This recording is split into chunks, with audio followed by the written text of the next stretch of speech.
Biology. हमारा शरीर किससे मिलकर बना हुआ है? कोशिका से। कोशिका से मिलकर बना हुआ है। कोशिका का मतलब क्या होता है? कोशिका कहते तो रहे सवाल। कोशिका मतलब बताइए। कोशिका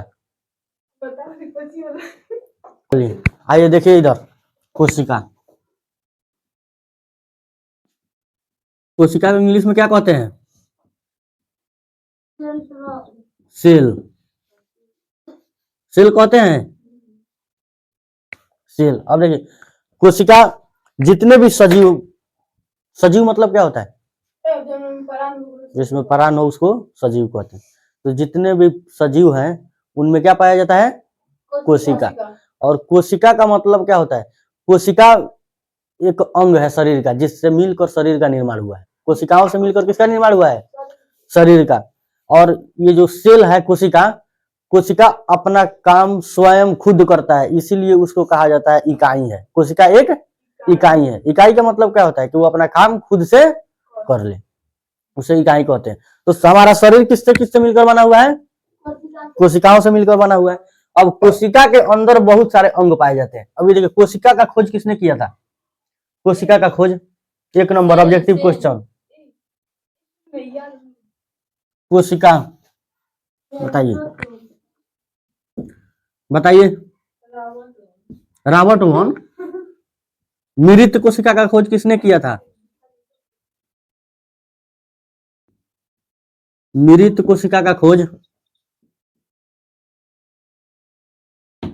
मृत कोशिका का खोज, जो कोशिका मर गया है, नाखून, ये जो नाखून है, नाखून में जीवित कोशिका और मृत कोशिका दोनों पाया जाता है। पाया जाता है। ये जो मांस के बाहर जो नाखून रहता है उसमें मृत कोशिका, और जो मांस से जुड़ा रहता है नाखून उसमें जीवित कोशिका। तो मृत कोशिका का खोज किया था रॉबर्ट हुक। कौन? Robert Hooke. कौन? Robert Hooke. कब?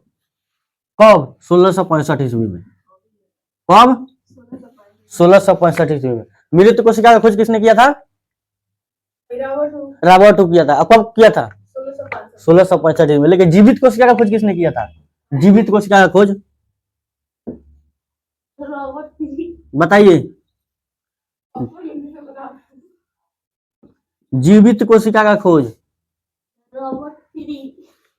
जीवित कोशिका का खोज, जीवित कोशिका का खोज किसने किया था? जीवित कोशिका का खोज किसने किया था बताइए। जॉर्ज लेमेंथरे ब्रह्मांड का सिद्धांत दिए। देखिए जीवित कोशिका का खोज किया था लीवेनहॉक। कौन? लीवेनहॉक। कौन? लीवेनहॉक। किसने किया था? लीवेनहॉक। और कब किया था? 1674 ईस्वी में। 1674 ईस्वी में। 1674 जी। जब ये कोशिका का खोज किया था ना रॉबर्ट हुक, तो बाद में जब पता लगाया गया तो पता चला कि ये जीवित कोशिका है, ये नहीं है, मृत कोशिका है। तो जो मृत कोशिका अगर खुद मृत कोशिका का खोज किया था रॉबर्ट हुक, तो उसका जांच किया गया तो उसमें एक भी अंग नहीं पाया गया। अब बताइए जो कोशिका मर जाएगा उसके अंदर एक भी अंग का पता चलेगा? नहीं पता चलेगा। तो इसीलिए बाद में वैज्ञानिक आया कौन? लीवेनहॉक। इसने जीवित कोशिका का खोज किया। तो जीवित कोशिका का खोज किया तो उसमें देखा गया तो उसमें अलग अलग क्या था? अंग था, जो अपना अपना काम स्वयं करता है शरीर में। ठीक है। मृत कोशिका में देखा गया तो पता चला? नहीं चला। किसमें पता चला? जीवित कोशिका में। और हमारा शरीर किससे मिलकर बना हुआ है? कोशिकाओं से, सेल्स से मिलकर बना हुआ है कि नहीं कुछ शरीर हमारा। अब उस एक कोशिका में अलग अलग अंग पाया जाता है। मान लीजिए शरीर में बहुत सारे कोशिका है कि नहीं? ये कोशिका हो गया, कोशिका हो गया। तो इसमें अलग, इसमें अंग पाया जाता है 4-5 अंग जो बताएंगे। इसमें 4-5 अंग पाया जाता है। और इस कोशिका में जो 4-5 अंग पाया जाएगा वो वही अंग किस दूसरे वाला कोशिका में भी क्या पाया जाएगा? वही अंग पाया जाएगा। समझ, मतलब सारे कोशिकाओं में एक ही प्रकार के अंग पाए जाते हैं। समझ आया? तो अब देखिए अब अंग के बारे में, इसमें कौन कौन अंग पाया जाता है, तो सभी अंगों का नाम क्या है? ठीक है, उसके बारे में अब जानेंगे। 38 एटीपी ऊर्जा मिलता है। कितना? 38 एटीपी। एटीपी का फुल फॉर्म क्या होता है? एटीपी का full form adenosine triphosphate. Adenosine triphosphate ये क्वेश्चन में पूछता है लात गिरव एटीपी का पूरा नाम क्या है? तो क्या होता है? Adenosine triphosphate. क्या होता है? Adenosine triphosphate. अब ये जो 38 एटीपी ऊर्जा मिलेगा किससे? कितना ग्राम ग्लूकोज में? 1 ग्राम ग्लूकोज में। ठीक है। अगर मान लीजिए हम लोग को अगर मस्तिष्क तक ऊर्जा नहीं जाएगा तो क्या हमारा शरीर काम करेगा? तो हम क्या बोले हैं कि अगर ऊर्जा नहीं जाए तो ना करे। अब जैसे में कोई देखिए ये जो आर्मी उर्मी की तैयारी करता है सब, वो दौड़ने जाता है सब दौड़ने। अब वो जब दौड़ेगा ना, जब दौड़ना चालू करेगा तो कुछ ऐसा मतलब ऐसा समय आएगा कि उसके शरीर का ऊर्जा सारा क्या हो जाएगा? खत्म हो जाएगा, समाप्त हो जाएगा। वो उसके बाद दौड़ ही नहीं पाएगा। समझ में आ रहा है? क्योंकि सारा ऊर्जा किसके माध्यम से गिर गया है? पसीना के माध्यम से। जितना पसीना गिरता है वो सारा ऊर्जा को बाहर क्या कर देता है? फेंक देता है, निकाल देता है। समझ में आ रहा है? और दौड़ेगा तो शरीर में ऊर्जा रहेगा तभी दौड़ पाएगा, शरीर में ऊर्जा नहीं रहेगा तो नहीं दौड़ पाएगा। तो बहुत मतलब दौड़ने वाला जो बच्चा होता है सब लड़का, वो दौड़ लेगा सब। अब उसके बाद आएगा सब, बढ़ जाएगा सब, मतलब दौड़ने के बाद जब हार उड़ जाएगा सब, 2-3 मिनट रुक जाएगा। अब उसको क्या करेगा? बोतल में या तो ग्लूकोज घोरेगा, ग्लूकोज, नहीं तो पहले से नमक पानी क्या घोल कर रखे रहता है सब। जैसे में ये जो ग्लूकोज है हमारा, ग्लूकोज जब शरीर में जब मतलब हम लोग पियेंगे तो ग्लूकोज पिए तो हमको ऊर्जा मिलेगा कि नहीं? कितना ऊर्जा मिलेगा? 38 एटीपी। ठीक है, 38 एटीपी ऊर्जा मिल जाएगा। अब भंगवाता रहेगा कब? जब तक नहीं पिया रहेगा, जब तक, क्योंकि शरीर उसका दिमाग काम करेगा नहीं। जैसे ग्लूकोज को पिएगा ऊर्जा कौन बना देगा? तुरंत माइटोकॉन्ड्रिया बना देगा। उसको कौन मस्तिष्क पहुंचा देगा? दिमाग तक कौन पहुंचाएगा? Golgi body. जब मस्तिष्क तक ऊर्जा पहुंच जाएगा तो उसका दिमाग काम करना क्या कर देगा? शुरू कर, तब वो चंचल हो जाएगा कि अब क्या है। ठीक है। आज जैसे आज दौड़ता है सब, जो दौड़ने वाला लड़का अगर दौड़ लिया तो पूरा पसीना क्या हुआ? पूरा पसीना गिरता है कि नहीं? तो शरीर में नमक की कमी हो जाती है। क्या हो जाती है? नमक की कमी। नमक पाया जाता है कि नहीं शरीर में? पाया जाता है।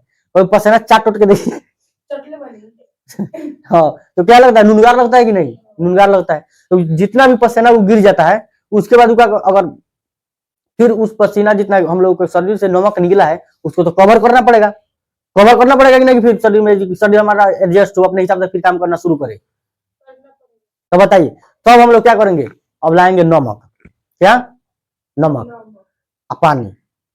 नमक और पानी दोनों को घोल कर क्या करेंगे? ढेर नमक नुनगारे नहीं, मतलब शरबत जैसा बना के क्या करेंगे? पी लेंगे। अब जो हमारा पसीना शरीर के माध्यम से जो बाहर हुआ है वो कवर हो जाएगा। ठीक है। फिर दिमाग हमारा क्या करना चालू कर देगा? काम करना चालू कर देगा। अगर नमक नहीं रहेगा शरीर में तो मस्तिष्क काम नहीं करेगा, काम नहीं करेगा, काम नहीं। जैसे में देखिए कभी उल्टी होता है किसी को, उल्टी होता है तो उसके बाद क्या करता है? नमक घोरता है। नमक और नींबू और पानी। क्यों घोरता है? क्योंकि जो नींबू है ना, नींबू और नमक मिलेगा तो बहुत जल्दी मतलब क्या बनेगा? माइटोकॉन्ड्रिया उसको मिला के बहुत जल्दी ऊर्जा बना देगा। क्योंकि वो पानी है कि नहीं, उसको पचाने में ज्यादा समय लगेगा। अब मान लीजिए कोई आदमी, जैसे किसी को उल्टी हो गया, अब हम उसको खिलाएंगे सेव तो वो और उल्टी करेगा, क्योंकि उतना पचेगा नहीं जल्दी। अब पानी को जल्दी पचाना नहीं पड़ता है, वो बहुत जल्दी पच जाता है कि नहीं, जिसके वजह से ऊर्जा जल्दी बन जाता है और जल्दी दिमाग के पास चल जाता है। उसके बाद दिमाग फिर काम करना क्या कर देता है? शुरू कर देता है। समझ में आ रहा है? अब बताइए, हो गया? और भी इसमें कोई अंग पाया जाता है? बताइए। लाइसोसोम हो गया, सेंट्रोसोम हो गया, गोल्जी बॉडी हो गया, माइटोकॉन्ड्रिया हो गया, वैक्यूल्स हो गया। आराम करेंगे तो आराम, तो यही लाइसोसोम का कौन सा काम है? ये तो आदेश देगा, ये बनाएगा थोड़े कुछ, ये आदेश देगा सेंट्रोसोम के कि तुमको बनाना है, खाली कहेगा, बस बात खत्म, बाकी इसका कोई काम नहीं है। एगो ओकर नाम है ओसे बैठ के ओकरा से था चल जाला जी आराम में करे काम तो बाटे vacuoles mitochondria Golgi body centrosome lysosome और अब कौन है आराम से आर्म सेट।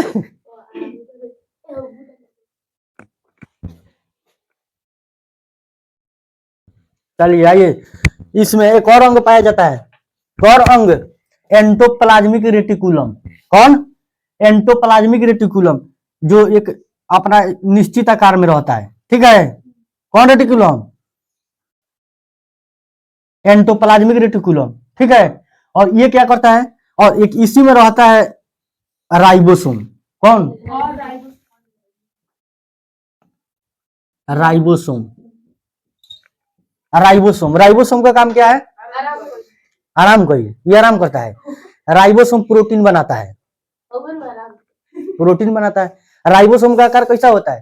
तोरी के जैसा खुरदुरा, तोरी के जैसा खुरदुरा होता है, ठीक है। लेकिन ये एंटीप्लाज्मिक रेटिकुलम